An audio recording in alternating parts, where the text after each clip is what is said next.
आज़ाद समाज पार्टी के राष्ट्रीय अध्यक्ष चंद्रशेखर आज़ाद इस वक्त मेरे साथ मौजूद हैं। आज़ाद साहब, इस बार के विधानसभा चुनाव में आपकी पार्टी चुनाव लड़ने की तैयारी में है। किस तरह की तैयारियां हैं, कितनी सीटों से मैदान में उतरेंगे? देखिए, चुनाव लड़ने के लिए काशीराम साहब ने हमें सिखाया कि संगठन की जरूरत होती है। जब आपका बूथ मजबूत होता है, बूथ पे आपका सक्रिय कार्यकर्ता होता है, वो सक्रिय कार्यकर्ता जो बूथ पे रहने वाले लोगों को अपनी पार्टी के प्रति, उस संगठन के प्रति, विचारधारा के प्रति तैयार करता है। तो ये लोकतंत्र है, जिसके पास ज़्यादा वोट होता है उसका शासन होता है। तो हमने बूथ तैयार किया, हमने ब्लॉक तैयार किया, हमने तहसील तैयार की है, हमने विधानसभा तैयार की, जिला तैयार किया। तो हमने 403 विधानसभाओं पे पिछले 5 साल में भीमार में आज़ाद समाज पार्टी का संगठन तैयार किया है। क्योंकि आज का जो सिनेरियो है, एक तरफ देश जो है बीजेपी की तमाम जो जन विरोधी नीतियां उनसे लड़ रहा है, और बीजेपी सत्ता में बैठ के जनता को बर्बाद करने का काम कर रही है। तो सबका मत ये है कि बीजेपी को रोका जाए। इस विषय पे पार्टी की जो कोर कमेटी है वो विचार कर रही है। आपकी जो अगर बात करी जाए तो आप भी किसी एक विशेष क्षेत्र से चुनाव लड़ने की बात कह चुके हैं। कहाँ से लड़ने जा रहे हैं और क्या तैयारियां हैं? और जैसा मैंने आपको बताया कि पार्टी सभी बिंदुओं पे विचार कर रही है। तो पार्टी बड़ी है, व्यक्ति छोटा है। पार्टी जहां तय करेगी किस पार्टी से गठबंधन होगा और किससे नहीं होगा। अगर पार्टी ने कहा अकेले जाओ तो पूरी मेहनत से अकेले चुनाव लड़ेंगे, किसी का गठबंधन किया तो गठबंधन चुनाव लड़ेंगे।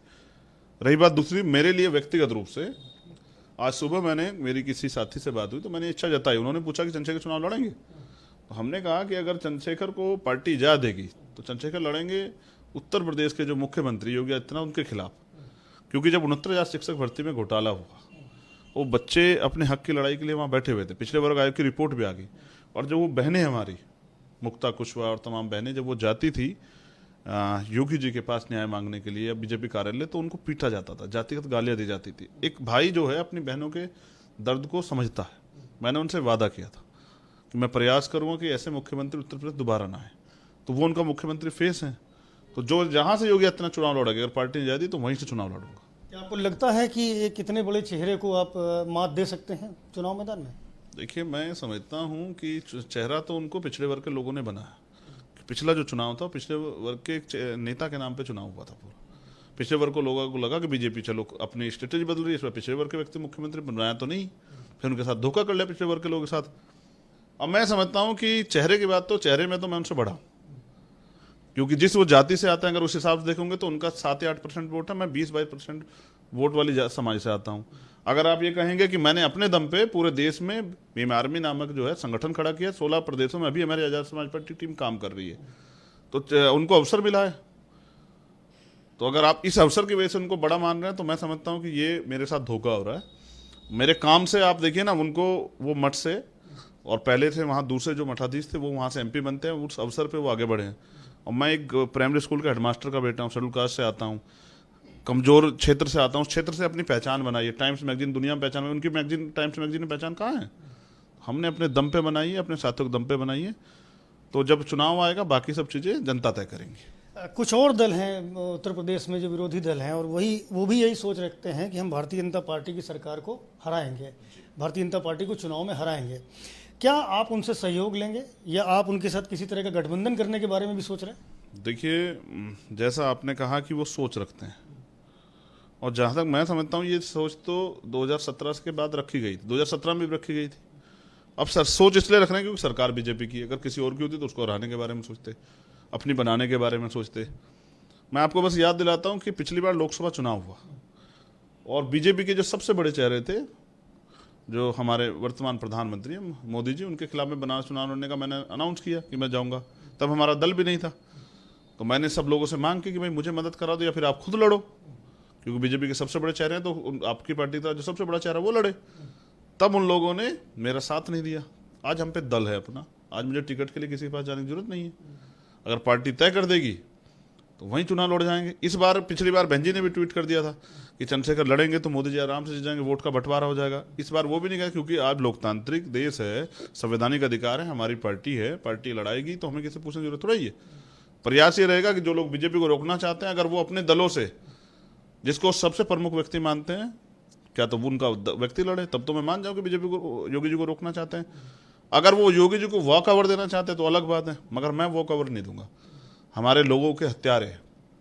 कई दल ऐसे हैं, ओम प्रकाश राजभर का दल है, या और महान दल है, छोटे छोटे कई सारे दल समाजवादी पार्टी के साथ गठबंधन करके चुनाव लड़ने जा रहे हैं। हम बिल्कुल स्पेसिफिक सवाल पूछूंगा, क्या आज़ाद समाज पार्टी भी समाजवादी पार्टी के साथ मिलकर चुनाव लड़ने के कुछ मूड में है, कुछ प्लान है?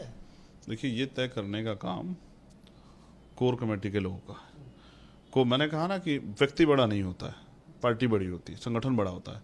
एक एक कार्यकर्ता ने मेहनत करके पार्टी को खून पसीने सींचा है, तो उनकी भावनाओं का ध्यान रखते जो पार्टी तय करेगी हम लोग उस पर खरे उतरेंगे। बस मैं आपसे को ये याद दिला रहा था कि ये लोकतंत्र है। ये जब देश आज़ाद हुआ तो तमाम तरह के आंदोलन हुए गांधी जी के नेतृत्व में और लोगों के नेतृत्व में, तब ये देश आज़ाद हुआ।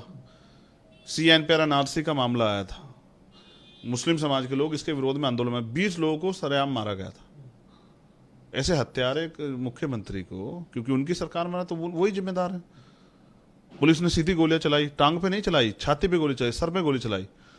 हम उनको कुर्सी पे नहीं बैठने देंगे। हमें अपने लोगों की चिंता है, क्योंकि अगर वो दोबारा कुर्सी बैठेंगे तो अगले 5 साल दलित, पिछड़े, आदिवासी, मुसलमान, सिख, जैन, बौद्ध, पारसी के साथ ये होगा। और जैसे हमारे अधिकार छीने गए, संवैधानिक अधिकार रक्षण, उसको खत्म किया जाएगा। अच्छे स्कूल जो हैं वो सारे बंद किए जाएंगे और हमारे अधिकारी कर्मचारियों को बेइज्जत करके निकाला जाएगा। हॉस्पिटल नहीं बनेंगे, तमाम तरह की परेशानी होंगी, महंगाई बढ़ेगी। तो इस सरकार को सत्ता से बेदखल करना जरूरी। एक सवाल ये है कि आपके जो भी प्रत्याशी चुनाव मैदान में उतरेंगे उनमें से एक भी कैंडिडेट सवर्ण नहीं होगा, ऐसा क्यों? देखिए, उसके पीछे एक विचारधारा की लड़ाई है।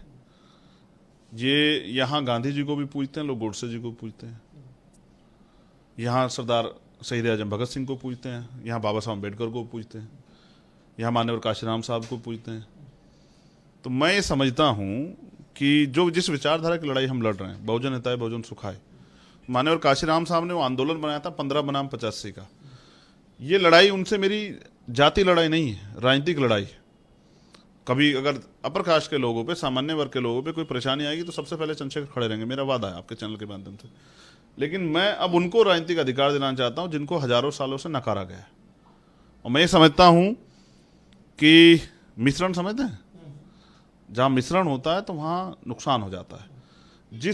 हम ये आंदोलन सत्ता के द्वारा व्यवस्था परिवर्तन का आंदोलन हम लोग चला रहे हैं, जिसको माननीय काशीराम साहब ने चलाया, सामाजिक परिवर्तन, आर्थिक मुक्ति का आंदोलन, समानता के लिए आंदोलन। अभी सामान्य वर्ग के लोग जाति व्यवस्था को नकारने के लिए मानसिक रूप से तैयार नहीं हुए हैं।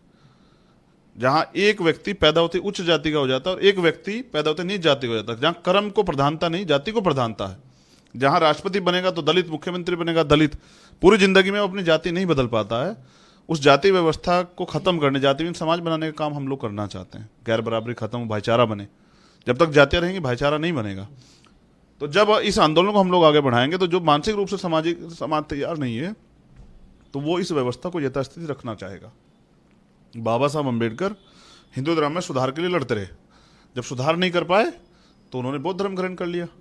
मान्यवर काशीराम साहब RPM में सुधार के लिए लड़ते रहे, नहीं कर पाए तो फिर अपनी पार्टी बना दी।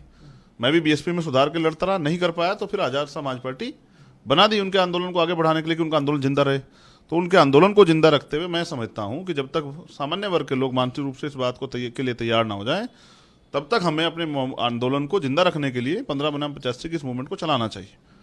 और तभी भाईचारा बने, क्योंकि कमजोर ताकतों में कभी भाईचारा नहीं बनता। जिस दिन शासन व्यवस्था, राज व्यवस्था बहुजन समाज के पास आएगी तो तब उनके हितों की रक्षा होगी और उनके लिए कानून बनेंगे, तब वो तरक्की के रास्ते पे आगे बढ़ेंगे।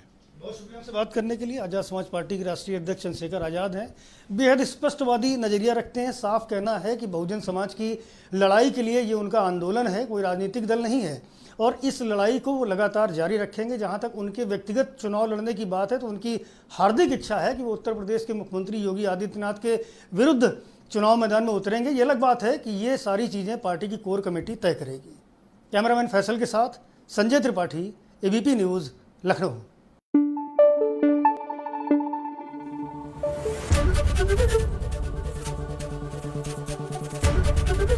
ABP न्यूज़ आपको रखे आगे।